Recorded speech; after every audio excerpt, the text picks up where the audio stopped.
ચલો ભાઈ, તો લાસ્ટ ટાઈમ ની અંદર આપણે લોકોએ ભૌમિતિક સંઘટકતા જોઈ લીધી હતી. આજે આપણે વાત કરશું પ્રકાશીય સંઘટકતા. ભાઈ ખાલી MCQ બેઝ જ વાત થઈ રહી છે કે ગુજકેટ નીટ જેવી એક્ઝામ ની અંદર જો પ્રકાશીય સંઘટકતા ભૌતિક સંઘટકતા દર્શાવાય કે ન દર્શાવાય અથવા તો મતલબ કે જે તે સંકેત પ્રકાશીય સંઘટકતા અથવા તો ભૌમિતિક સંઘટકતા આપી શકે કે ના આપી શકે અથવા તો કેટલી આપી શકે એ જો દર્શાવવું હોય, એ જો શોધવું હોય તો એની માટેની ટ્રીક છે. બરાબર. બીજી વસ્તુ ભાઈ પ્રકાશીય સંઘટકતાની અંદર એવું શોધવાનું નહીં આવતું કે કેટલા પ્રકારની પ્રકાશીય સંઘટકતા જોવા મળશે. ક્લિયર? કેમ કે એક જ હોય, એક કાં તો હોય ડેક્સ્ટ્રો કાં તો હોય લીવો. બરાબર. તો આપણે એ દર્શાવવાનું હોય કે જે તે આપણો સંકીર્ણ હશે એ પ્રકાશીય સંઘટકતા દર્શાવશે કે નહીં દર્શાવે.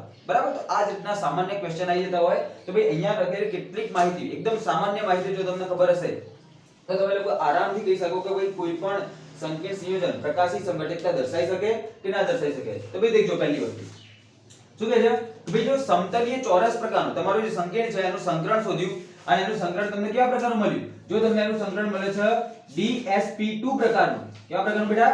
DSP2 પ્રકારનું જોવા મળે તો એનો આકાર કેવો થશે? સમતલીય સમચોરસ.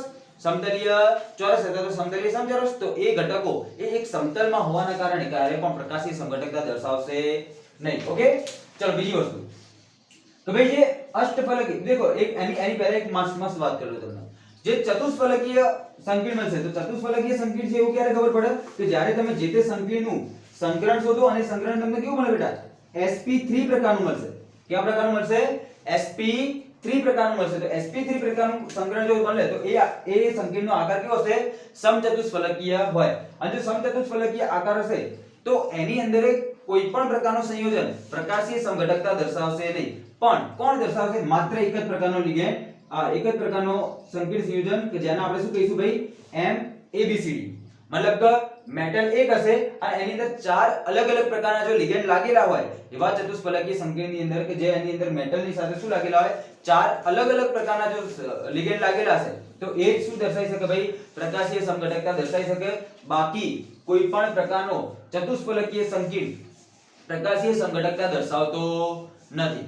બોલો ભાઈ આટલી વસ્તુ ગોટ ઇટ? આટલામાં ખબર પડશે. ચલો બાજુમાં આવી જાઓ અષ્ટફલકીય સંકીર્ણ ઉપર. દેખો અષ્ટફલકીય સંકીર્ણની અંદર બે ભાગ. તો આ બંને વસ્તુ તમારે લોકોએ થોડી ઘણી યાદ રાખવાની એકદમ સરળ વસ્તુ છે. બરાબર. તો દેખો અષ્ટફલકીય સંકીર્ણની અંદર જો તમને સંકીર્ણ જોવા મળે Ma6 પ્રકાર મતલબ કે 6 લિગેન્ડ એક જેવા હોય અથવા તો તમને આ રીતની રચના જોવા મળે Ma2B પ્રકારનું, Ma4B2 પ્રકારનું, Ma3B3 પ્રકારનું. બરાબર. જો આ રીતના કોઈ પણ પ્રકારના સંકીર્ણ તમને જોવા મળશે તો એની અંદર પ્રકાશીય સંઘટકતા દર્શાવી શકશો નહીં. બરાબર. આ ધ્યાન રાખજો ભાઈ.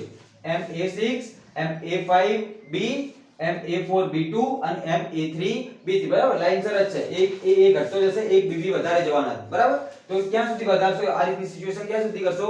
A3B3 થાય ત્યાં સુધી. બરાબર. તો એ બધા સંકીર્ણોની અંદર ક્યારે પણ પ્રકાશીય સંઘટકતા જોવા મળતી નથી. ચલો હવે બીજા એક પ્રકારની વાત કરીએ તો ભાઈ બીજી સિચ્યુએશન ની અંદર કેવી રચના દેખવા મળશે તો ભાઈ ધ્યાન રાખજો.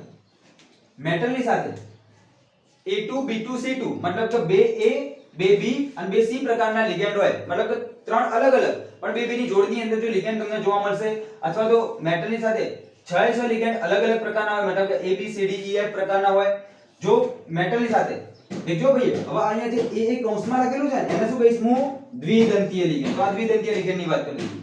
તો કે MAA 3 હોય મતલબ કે ત્રણ દ્વિદંતીય લિગેન્ડ લાગેલા હોય અથવા તો મેટલની સાથે AA2B2 હોય મતલબ કે દ્વિદંતીય લિગેન્ડ કેટલા હોય? 2 અને B પણ કેટલા હોય? 2 અને MA એટલે કે દ્વિદંતીય લિગેન્ડ 1 B2C2. તો આ રીતની જો તમને સિચ્યુએશન જોવા મળશે તો આ પ્રકારના જ અષ્ટફલકીય સંકીર્ણ સંયોજનો શું હશે ભાઈ? પ્રકાશીય સંઘટકતા દર્શાવતા હશે. તો ભાઈ તમે લોકો ડાયરેક્ટ આનો સ્ક્રીનશોટ લ્યો, ડાયરેક્ટ આની ઉપરથી માહિતી એક્ટિવ કરો અને તમારા નીટ ગુજકેટ કોઈ પણ કોમ્પિટિટિવ એક્ઝામ ની અંદર આની ઉપરથી તમે લોકો પ્રેડિક્ટ કરી શકો કે ભાઈ પ્રકાશીય સંઘટકતા જોવા મળશે કે જોવા મળશે નહીં. એક્ઝેક્ટલી એવી જ રીતે ભૌમિતિક આની પહેલાનું લેક્ચર હતું તો કે ભૌમિતિક સંઘટકતા જોવા મળે કે ના મળે અને જો ભૌમિતિક સંઘટકતા જોવા મળે તો કેટલી સંખ્યાની જોવા મળશે. બરાબર. તો આ બંને વસ્તુઓ મેં આજે વાત કરી લીધી છે તો તમે લોકો ધ્યાનથી વિડિયોને મસ્ત રીતે જોજો. બેસ્ટ ઓફ લક કાલની એક્ઝામ માટે. કાલે ગુજકેટનું પેપર છે તો દેખો બાળકો કેટલીક આપણે લોકો ભૂલ નહીં કરી. બરાબર.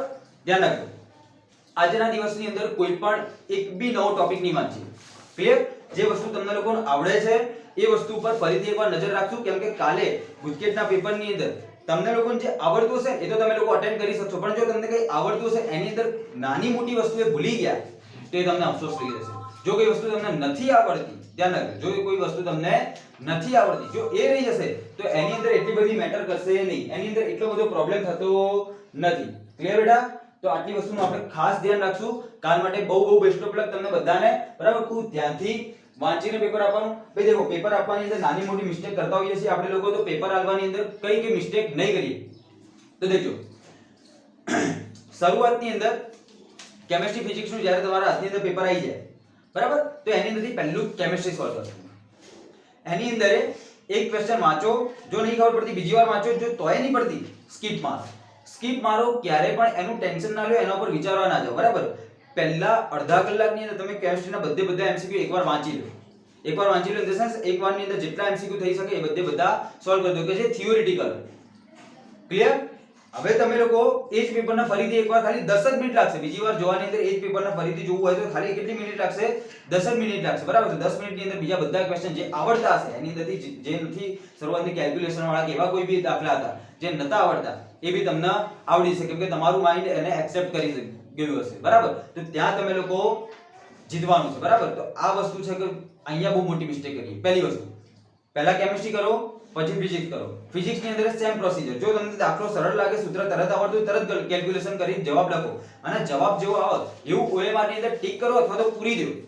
એવું ના કરો કે 1 થી 40 સુધી ક્વેશ્ચન તમને આવડી ગયા, તમે કમ્પ્લીટ કરી દીધા, પણ એને OMR ની અંદર પૂરવાના બાકી રહી ગયા. બરાબર, તો આ ભૂલ ક્યારે પણ કરશું નહીં. બરાબર, ધ્યાન રાખજો ભાઈ, આવી ભૂલ ક્યારે કરતા નહીં. ઘણા બધા એવા સ્ટુડન્ટ હોય છે કે જે લોકોના OMR મતલબ કે સોલ્વ થઈ ગયું હોય પણ ટાઈમ ખતમ થઈ જાય, અને ટાઈમ ખતમ થઈ જશે તો જે સુપરવિઝન ની અંદર જે કોઈ બી સર આયા હશે એ તમારું પેપર લઈ લેશે. બરાબર, એ બી મજબૂર છે, કેમ કે આ કોમ્પિટિટિવ એક્ઝામ છે, એની અંદર તમને કોઈ પણ પ્રકારનો એક્સ્ટ્રા ટાઈમ મળી શકે નહીં. બરાબર, તો ધ્યાનથી ભાઈ 1 થી 10 એમસીક્યુ એવું હોય તો કરો, પૂરી દો. બીજા 10 કરો, પૂરી દો. બીજા 10 કરો, પૂરી દો.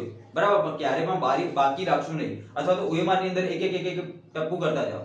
તમે જ્યારે એકવાર કરેલો ક્વેશ્ચન ફરીથી વાર જોવા જશો ને, અથવા તો ફરીવાર એનો જવાબ લખવા જશો ને, જેમ કે તમે લોકોએ પેપરની અંદર ટિક કરીને રાખ્યું છે કે આનો જવાબ આવો, પેપર પતી ગયું, પેપર પત્યા પછી ફરીથી OMR ની અંદર જ્યારે તમે ટિક કરવા જાઓ ને ત્યારે તમે શું મિસ્ટેક કરો?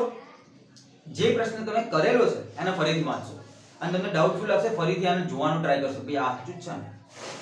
તો આ મોટી ભૂલ. બરાબર, તો એટલા માટે તમે લોકો તરત જ OMR ની અંદર ટિક કરો. બરાબર, કે જેથી પાછળ જે આવડતા ક્વેશ્ચન હોય એ ક્યારે પણ છૂટી જાય નહીં. બીજી એક વસ્તુ હંમેશા યાદ રાખજો ભાઈ, છેલ્લા અડધા કલાક પહેલા તમારું કમ્પ્લીટ પેપર એકવાર વંચાઈ જવું જોઈએ, ઇન ધ સેન્સ સોલ્વ થઈ જવું જોઈએ આખું પેપર. બરાબર, છેલ્લા અડધા કલાકની અંદર એવા જ ક્વેશ્ચન સોલ્વ કરવાના હોય, છેલ્લી 20 મિનિટની અંદર અડધા કલાકની અંદર એ જ ક્વેશ્ચન સોલ્વ કરવાના હોય કે જે થોડા હાર્ડ છે, જેની અંદર થોડું ઘણું વિચારી શકાય એવું છે. બરાબર, એ જ ક્વેશ્ચન સોલ્વ કરી શકાય. બાકી તમે લોકો એવું વિચારતા હો કે ભાઈ છેલ્લા અડધા કલાકની અંદર હું બધા પૂરીશ, ટીક કરીશ, એ વસ્તુ એકદમ ખોટી પડશે. બરાબર, તો આ નાની વસ્તુઓ છે જેનું તમે લોકો બહુ કાળજીપૂર્વક ધ્યાન રાખશો. ક્લિયર? બેસ્ટ ઓફ લક બેટા, ધ્યાન રાખજો, પેપર લખજો.